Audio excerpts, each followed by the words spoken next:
Yo, what's going on? This is Ain't Got a Clue. I am Kae Kurd. That's Marcus Bronzy over there. Yeah, what's going on, man? And, What's going on? today we're working from home. Because I saw a tweet that made me really laugh. Yeah, go on. It said we're losing the working from home battle. Yes. Yes. Now, I have been very jealous of people that have been working from home Yeah, man. It's because I been can't work something. from home. Sorry? I can't work from home. Really? I mean, we all saw what happened when you guys tried to do stand up from home during lockdown. And can you Yeah, not just me. talk the listener through what some comedians had to go through Yeah, when they people were were trying to do sets on Zoom? Yeah, people were doing sets on Zoom. I literally that's what it says on the tin, innit? They were doing stand up on Zoom to people. That is hard, man. Like, the delay is awkward enough during normal conversation for people, but you're trying to tell me that you've got to let a joke land and let somebody react to it and get back to you. Furthermore, you're always going to have like Dave with his mic unmuted eating a packet of fucking McCoys. So, but what they started doing is they started getting the whole front row. Look at it. It got the whole front row. So they were they put their mics on. They left their mics on because at the beginning they weren't leaving anybody's mics on. Oh, so then they learned, oh yeah, let's have like the front row's mics on. So then when they're laughing, people can hear. But it's weird, isn't it? Because you're hearing someone go, ha, ha. It's like a fake. Yeah. To me, it sounded fake, isn't it? Like, because when you're at home, you don't really laugh like that, do you? Yeah. There's no giggling. Anything's that funny like at home, unless it's like, I don't know, like unless it's somebody else. Yeah, man. And also back to the work from home thing. Like before lockdown, I remember people used to talk about that. I like to work at home on a Thursday or a Friday. It was a novelty, wasn't it? It was like something that it was like privileged workers or people that really made it in life. I remember you used to call them twats. Tuesday, Wednesday, and Thursdays. That's what they were. People that took Monday and Friday off. That was what we used to call them. That's what they called themselves. They were proud of it. It was special.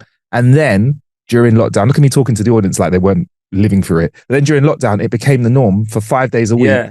Teams or Zoom to be open. But now, there's a lot of people. Yeah. Their bosses are going to them. Hey, we will require you to come back into the office. Yep. The minimum 3 days a week, right? Yep. That minimum is going to go back to 5 really quickly. 100%, Kay. Because you know what they say, Kay? After every revolution, the backlash is harder. Yeah. So I could even predict off the back of that. History tells us there could be 6 days a week in for some people, 100%. But why do you reckon they're so against working from home, like bosses?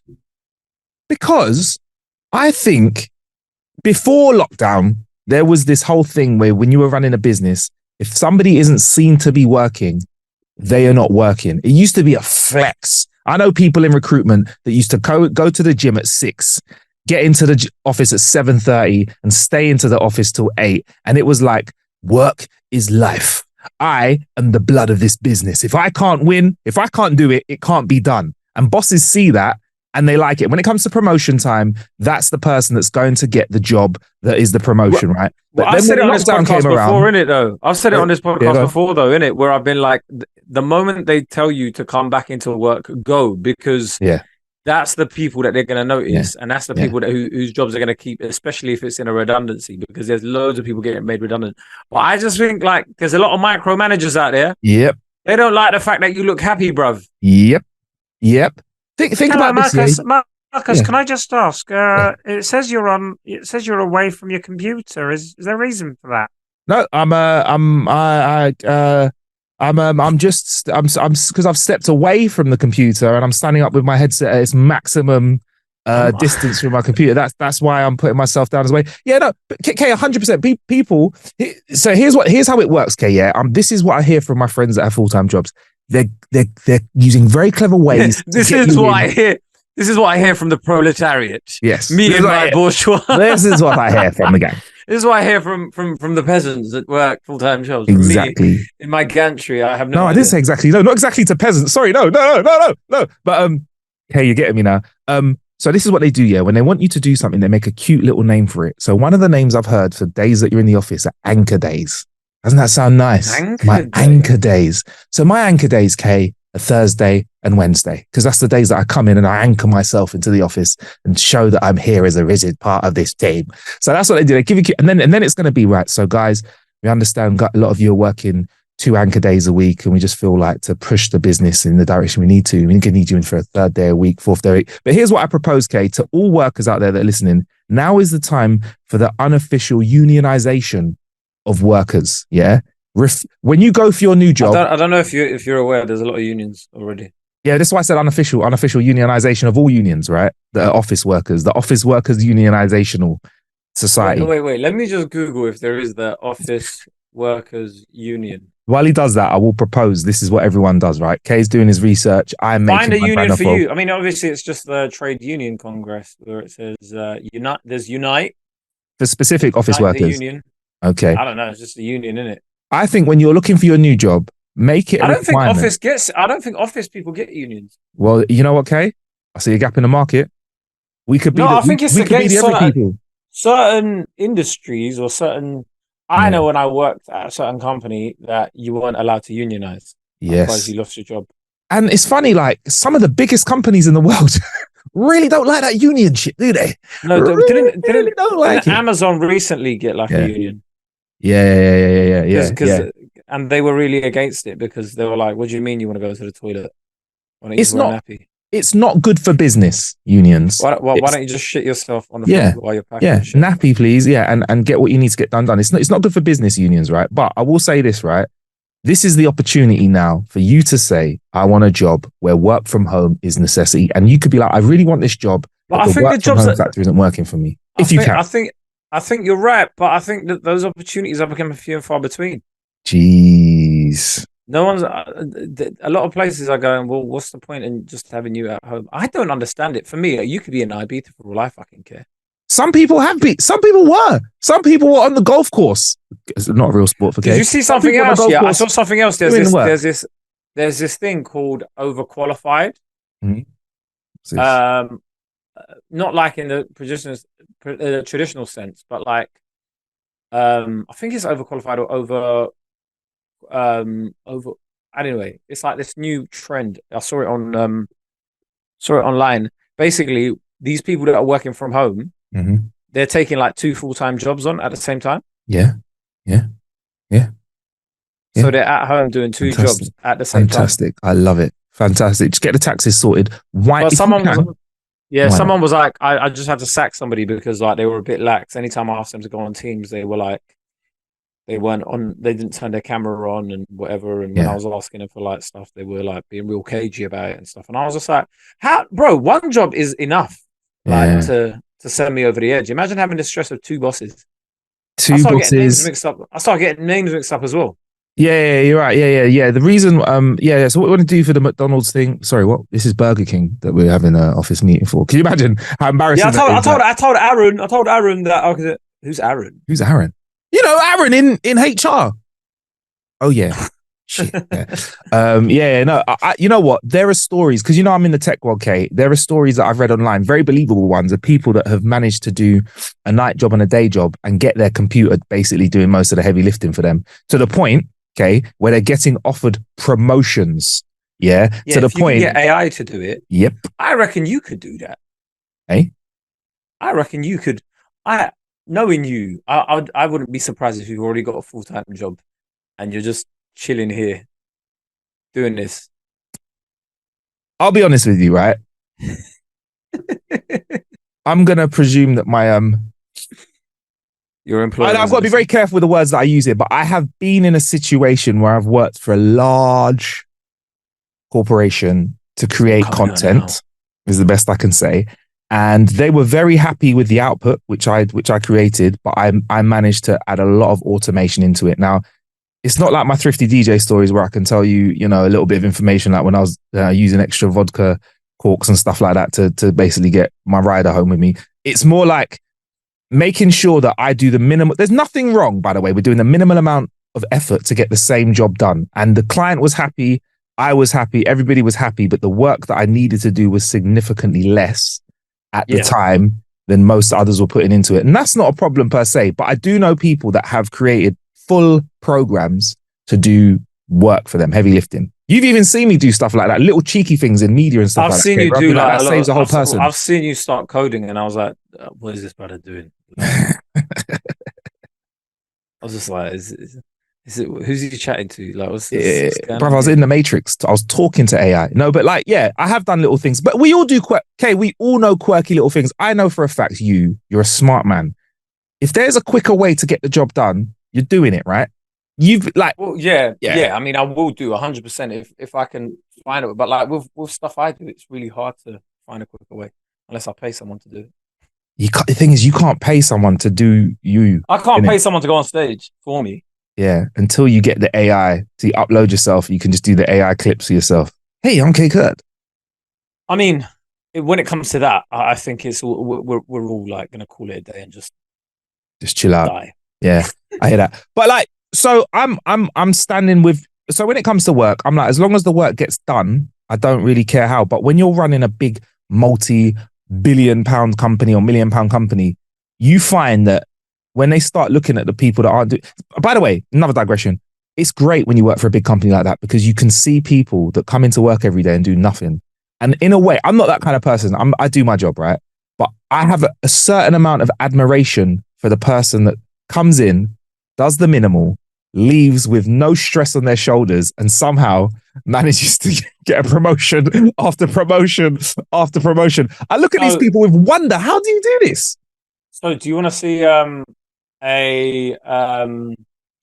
there was an article recently. Yeah. I think it was. I'm just trying to find it again, but basically it was saying that Brits are like the laziest in Europe. Really? Something like that. Yeah. In what sector? Let me just find it now, right? Wow. See, while Kay's looking for that, I've got to say, like, for me, laziness and efficiencies can get very, very confused with each other. So if you want X, Y, and Z done and someone gets X, Y, and Z done, but can do it with their feet up, then good for them. But there's something about British culture where I think in the workplace, people want you to look busy.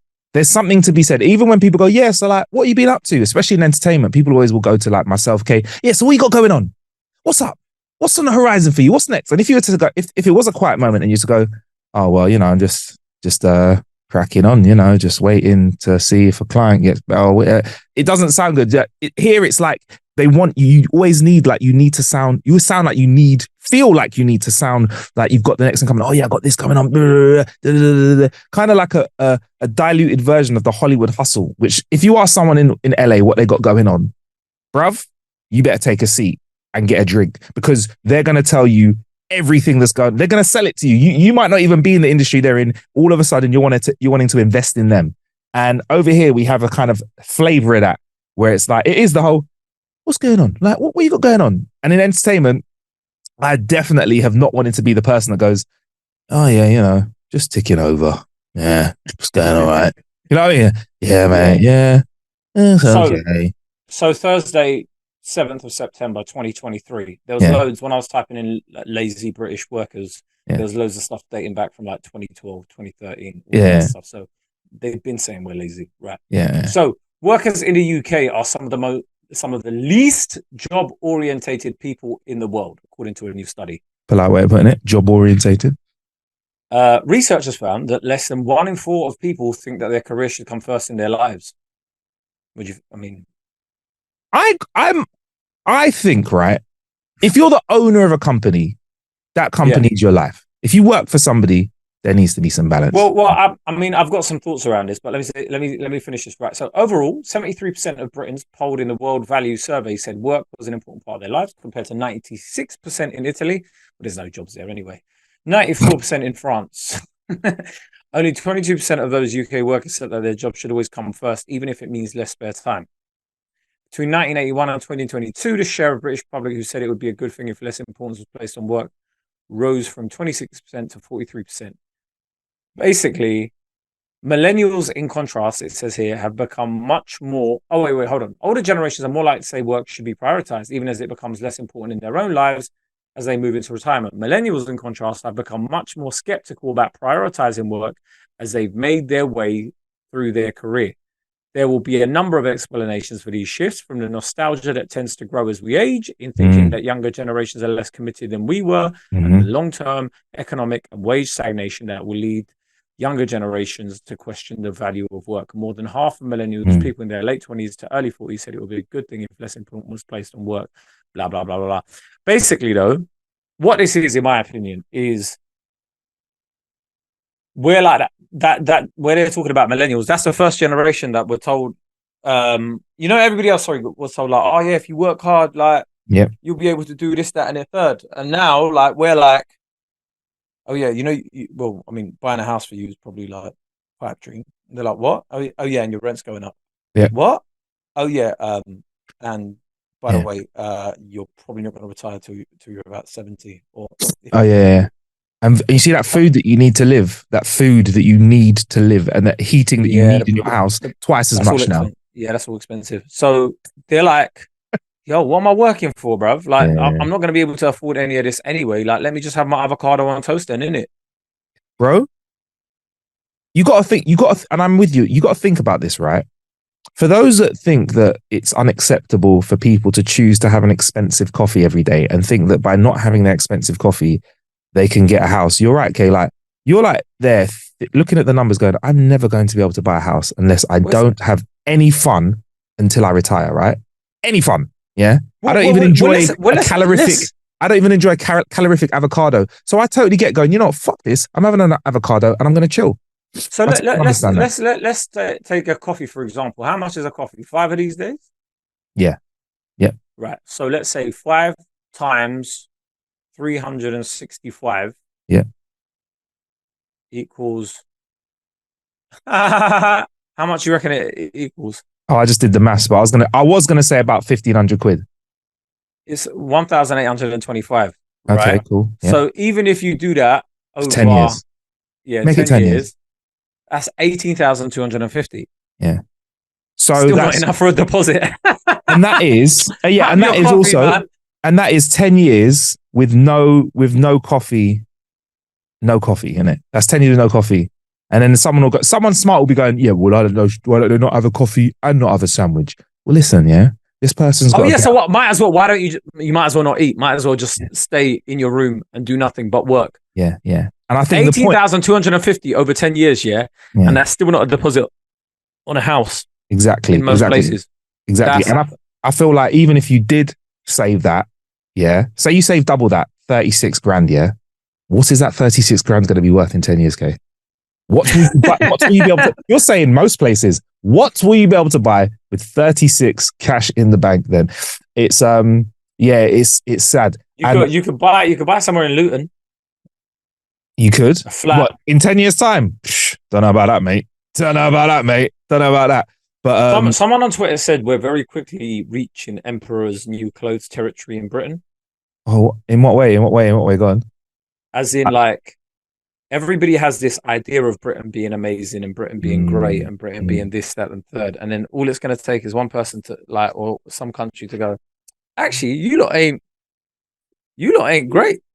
Yeah. And then the whole world starts going, oh yeah, shit, they're not. And then fuck. Yeah. When our NHS, the economy goes down the shitter. Yeah, I think if the NHS continues in the way it's going and it really does crumble, right, that'll be the sign, in it, because that's the last bragging point we have against. If it crumbles, if we were chatting shit, crumbling, ain't it? Yeah. If we were chatting shit, I'm trying to be positive. If we were chatting shit, like I could say to like one of my American friends, like, yo, man, at least I ain't got to pay. Like if I break my leg, at least I ain't got to be worried about getting a bill for it. Yeah, but see when that crumbles, bro, your American friends are gonna be like, ha ha.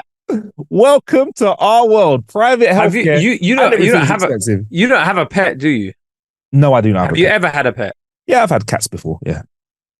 Did you ever pay for pet insurance? Absolutely not. Absolutely not. Shout out to one of the cam operators. Oh, you met Ned the other day, innit? Yeah. When we did a shoot, but he said, and I liked the way he said this. Right? He said, if his cat gets hurt, because it's like an indoor cat, but it goes outside. And he said respectfully, if your cat gets hurt, it's the way of the cat. Do you know what I mean? It's the way of the cat. Do you know what I mean? Yeah, but then, like, are you going to go and pay for the vet fees? Nah, it depends. If your cat has like a gammy paw, yeah. But like things happen to animals, you know what I mean? Like, I don't think I'd want to be the person that has your cat, you know, dragged into its 30th year of existence, like barely being able to meow and stuff because you're like pumping. So you're basically like, if he dies, he dies. If he dies, he dies. Yeah. I'm closer to that, Ivan Drago. You're basically, Ivan Drago going, if he dies, he dies. Yeah. The cat throws up one set of furballs. I'm like, so if your cat got run over and he's still surviving, you wouldn't take it to the vets. You just be like, do you know what? It's his own fault. Quality of life has got to be something that you think about. If you come and see your cat, but like if you took him to the vets, he'd be better. He'd make 100% recovery. I reckon go to the vets. It would cost you about $5,000. Hey, but it would cost you about $5,000. So what are you doing? I'd have to really talk to the vet and say, what is quality of life going to be right now? Because I don't want to have a cat that I throw that money at, right? And then that poor thing. You didn't like your cat, did you? You didn't really love your cat, did you? Cats, you know, cats are. Was it your cat, or was it like a girl that you were seeing's cat, or like your mum's cat, or something that you just sort of tolerated? It was a family cat. So yeah, you wasn't my cat. It. Yeah. I just feel like it's quality of life. Like with pets, they can't tell you what hurts. They can't tell you when it's not what's nice for them. They get on with it. There's a dog that's near the studio that has no legs, and they put like wheels on it, like and it it's having the happiest time of its life. Yeah. If an animal that's good. Like that, well, that's doesn't good. Doesn't that mean the way you're looking? Yeah, that's good. Yeah, whatever. That's good. You do not sound convinced. Hey, what do you think of this XL Bully ban that they're trying to bring in? XL Bully ban? You know, I've not been on the internet this week, Kate. Do tell me about it. They're basically Swella Brave. There was this video going around of an XL Bully biting people in Birmingham. And it was just going at people in Birmingham, right? So my policy with dogs is I've got a couple of policies. Is I know that it's not the dog's fault when it's badly behaved, because as domesticated animals, it's our responsibility. I'm also dumbfounded at some of the things people let their dogs get away with that we don't let their children get away with. And I think there needs to be a little bit of thought behind how we treat our pets and how our pets are treated and what we find acceptable in terms of training for our pets, because some people have no understanding of what is socially acceptable for either their children or their dogs. But first things first, I've got some questions. Was this a viral video for fun, or was this dog just going out there biting people? No, the dog and was someone filmed it. There was no context to it. Like someone on a bus was filming it as it was biting people outside this shop, and then it started running and biting this kid, this man, right into the forecourt of a petrol station. But Swella Braverman and all of these people were saying like they're looking at a possible ban for the breed. Now, look, I agree, right? Owners are. I agree about like it is owners that are the problem, right? It is owners that are the problem. However, there are a few of these XL Bully types that are genetic fuck ups, blood, that they've just bred to be violent, right? There's some bad fucking breeders out there that they've bred. The Southend dog training, he done a video on it on TikTok, and it was pretty good. He summed it up. However, on the other hand, when people say, "Oh yeah, it's the owner, it's not the dog," I think that's all very well and good, but from afar, you don't know who's a bad owner and who's a good owner, do you? 100%. And the way, if you see some little yappy little chihuahua horribly going crazy, at least you can just like kick it and be like, whatever. When one of those ones are coming up to you and they're like 60 kg, 70 kg of muscle, like coming towards you, there's not really any stopping them, right?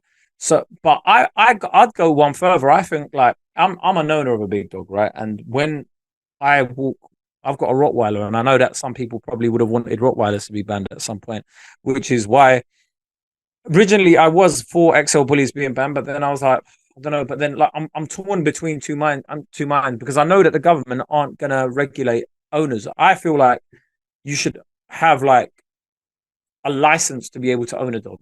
Right? Yeah, that's what I was going to go for. Yeah, I feel like you should have a license to own a dog or any sort of pet, and like, if you if they have to look at your house depending on what type of dog you want. Say you've got a big dog and you don't have a garden or you don't have any like fields near you, like you shouldn't be able to have one if you live in a flat. Why do you? Except all of these sorts of parameters should be looked at. But I'd go one further and say we should do that for kids as well.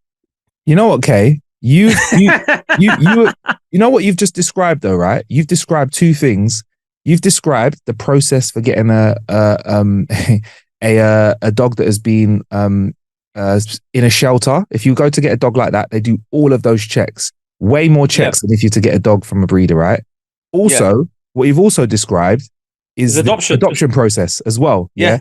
And I think that shows us how important it is to be somebody that has the right resources and mindset and thought process and time to have a child or a dog. Because if you try and do it without just doing it the easy way, which is getting it fresh from their mum, which sounds weird, but I'm trying to explain it in dog talk and human talk as well, fresh from a woman, there's a lot more regulation that you have to go through because it's a really serious thing. Yeah, and you know how much detail they go into when you're trying to adopt a child. Like what happens is, say for example, you wanted to adopt a child right now. Yeah, man. They would even they'll be like, who are your ex-partners? Yeah. And they'd interview your ex-partners. Yep. And they'd go, what was Marcus like? Yep. How did you two break up? Why did you break up? Do you know what I mean? All of that sort of stuff. What was his temperament like when you were together? All of that that they would look at. And you realize when you think about this in a deeper level, you realize that there was a reason they asked those questions, because someone had fucked up previously, like an ex-partner was probably jealous and whatever and came and mash up the place. But it's mad that no checks are done when, like, if you want to have a kid now, like they're just like, yeah, cool, go for it, have a kid. You can do it without having, you ain't got a clue and you have a kid. Do you know what I mean? And do you know what? I'll go back to something else that you said, Kay. You said that when a Chihuahua is yappy and nippy and bitey, that's annoying and you could kick it away, for example, whatever. I find that just as offensive as when I see a big dog behaving like that, because I think, hang on, this is still behavior based. Do you get me? It's like, absolutely. It's like if I'm walking down the street and I've got a 3-year-old kid and the kid's spitting, shouting, telling everyone to suck their mum, whatever, really rude behavior. Yeah. People will look at me like I'm absolutely insane. People go, "Oh, don't worry, with the dog." Imagine me doing that. Don't worry, they're just a bit excited today, and your little kid's running around. Same if you have a slightly bigger child, like a 10-year-old or whatever, and they're acting unruly at the park, kicking other kids off the swings. Other kids are crying, whatever, and then people are just like, "Oh, you know." I've heard other dads say this, like, "Oh, you know, just a bit of horseplay." I'm like, "Yo, man, that's not horseplay, big man. That's not boys' play. That's your son punching up somebody. Your kid is just a prick." Yes, basically, and I hate it. Like I have friends that have really small dogs, and when they're going to say I have friends that've got pricks for children. Pricks, yeah, pricks for kids, yeah. They've got some fucking pricks for children. Yeah, but it's true though. You look at certain people, certain kids, and you're like, bro, this is long for you, man. Like, I know people are funny about it. Prison is your only future. Like you look at certain kids, and you're like. Like, man, come on, man. This is long. We know. It's long for you, innit? Yeah. Why don't you just book yourself in? Yeah, just go in and just say sorry now. Book yourself. But yeah, I even go as far as to say some of my friends that have little dogs don't like it when I say this, but I say to them when their dog's like nipping up and biting and growling and stuff, I say to them that's not really acceptable. Or I go to them, their dog barks and I go, "Shut up, man!" And they go, "Don't talk to my dog like that." I'm like, "You're letting your dog talk to me like that." I know what means. I know what that means. I know what it means. Your dog's being rude to me. So I should be able to tell your dog to shut up. Like, whereas if you go up to the dog and the dog's like, I'm like, yeah, what's going on? Do you know what's so funny about that? Yeah, go on. Do you know what's so funny? Like my dog goes into the garden sometimes, like, and when she hears people walking past the fence, she just goes, rah, rah, rah. Yeah. And then like somebody walked past the other day and was like, "Shut your bomba clap." Yeah, man.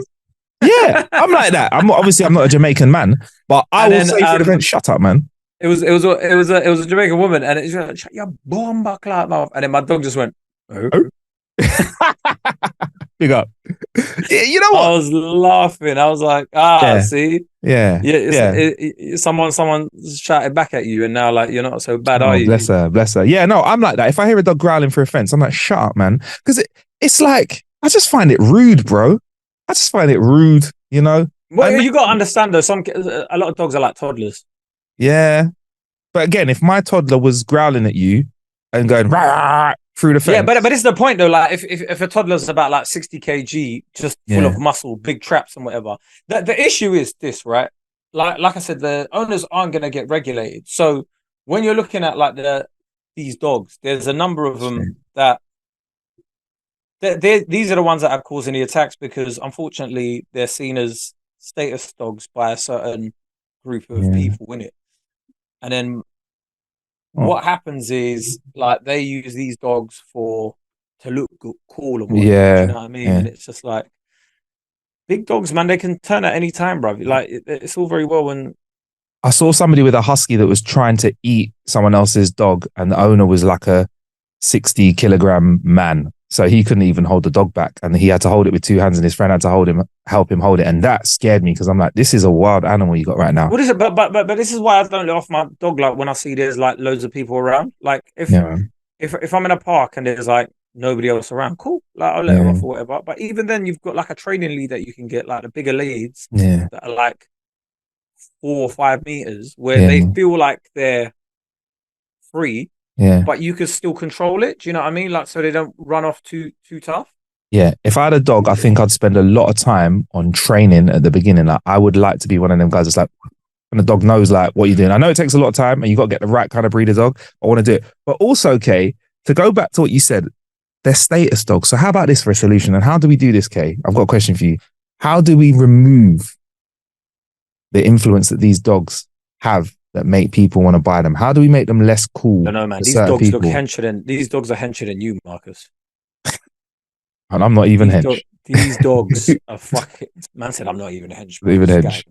No, these dogs, bro. Their traps are a mad thing, bro. Their muscle definition is crazy, bro. But there's got to be somebody who likes these dogs that if they like the dogs, no one wants them. Do you get me? Like there's got to be someone we can give the dog who could walk the dog and be like, I love this dog, and everyone goes, oh fuck's sake. There's a woman I know whose son is in prison around my area. Mm-hmm. Well, like she walks them, and she's got 2 of them, a female one and a male one, and she has to walk them separately. Jesus Christ! Why? Because they're huge because she can't walk them together because they'll end up like running riot. Like so, she has to like she holds the lead with both hands, and then like man, that's the other one like. That's not removing status, because the only other way you can remove status is something really bad's got to happen. One of these dogs got to do something really bad. I don't want to do that. But did you hear what I said? Her son owns the dogs in it, but her son's in prison. So say no more. But what they did in my area, what they did in my area growing up is the train station at mine was really bad. People know London, like underground stations have some really tricky spots. Yeah, certain stations a bit tricky. They just started blasting classical music out of the station, cleared out all the man them that was chilling around there. No one wanted to be hard. No one wanted to be hard around Mozart, around Bolero. Yeah. Wolfgang Mozart is not your guy to be chilling with. So yeah, they used to do that, and that works. I'm thinking, how do we do that for the breed? That's what I need to know. We need your solutions, listener. We need that. How do we remove that? Because then the dogs are happy because they're going to be with people that want them for being nice dogs instead of turning them into like killing machines. And then that whole machines, goes. Jesus. And then every time there's a dodgy dog, we can rinse and repeat. Do you know what I mean? What is the classical music of dog? I don't know. We need that owner. It's such a hard thing, but like they're not going to be able to regulate every dog owner in the country. Yeah. Why don't we make police have those dogs? And then the people that don't like police, they won't want the dog anymore. And then if you have people that are like, have you seen police nowadays, bro? No. You know they got rid of a lot of like physical tests and stuff. They used to, yeah. No, like they had a lot of physical tests, but they got rid of a lot of them, and they like lowered the criteria so you don't. Before, I think you have to be like 6'2", 6'3" to become a police officer. They got rid of that. Yeah. So now you've got like, I saw a video of a police officer that was like a brother, like. Honestly, like the like he was trying to arrest someone and they just got out of his grip. They just said no thanks. Basically. All right, imagine that just being look. I think to be a police officer, you need to have some level of physical strength and endurance and fitness.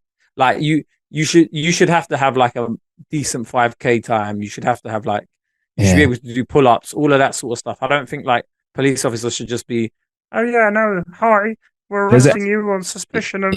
Yeah, there's elements of physicality.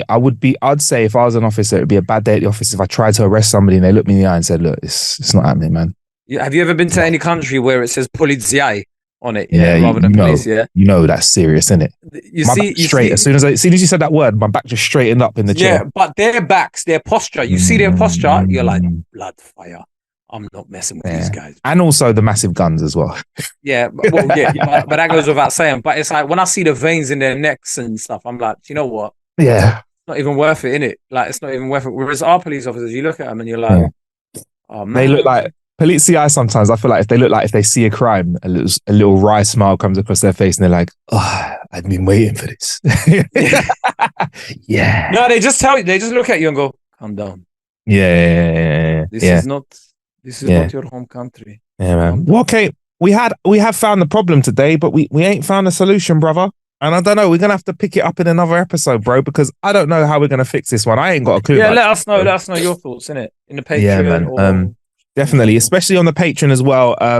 You know that we do our AMAs here and there once in a while where we chat to our patron. Also, as well as that on the Patreon, you get a whole new episode that is bonus every time we drop our main feed episodes. So you get 2 episodes a week. You get video episodes. You get everything early. You get it without ads. And we do even more content drops on there as well, here and there. It's a nice little community with some filthy mouths in there sometimes as well, but also some really valid points, some nice conversations around what we talk about on the podcast. You can get all of that for what, Kae? The cost of? Price of a coffee. So like over 10 years, you're not even going to be able to buy a house with that. So you might as well do it. And that's only once a month. And also, if you're on the Apple Podcast app, if you don't fancy the whole Patreon thing, stepping onto that side, you can just click a button that gives you more of a clue. And that gives you our bonus episode more of a clue and everything ad-free as well, minus the video. Both of those, you can give yourself a free trial. So feel free to check those out. And join the Clueless clan over on there, man. So it's really good. There's been some nice people getting involved. We're going to be announcing the winners of a couple of tickets to Kae Kurd's tour very soon. Because if you do sign up for the Patreon, you also get automatic entry into a pair of tickets for Kae Kurd's tour Kurd immunity this year, innit, Kae? You get me? That was a good sell. I feel like I did that quite well. That's quite nice, you know? You did. And Marcus is hosting the London date, so come through. Oh, yeah, man. I'm going to come there and tell everybody to have their seats, calm down. We're going to be starting in 5 minutes, those kind of things. Yeah, 100%, man. I got you. And it is going to be a really good show. I've seen Kae live a few times, so make sure you check it out. Anyway, Kae and I are about to step into said Patreon episode right now. So, we'll be in your ear holes soon. And if not, we'll catch you on the main episode next week. Big up. Peace.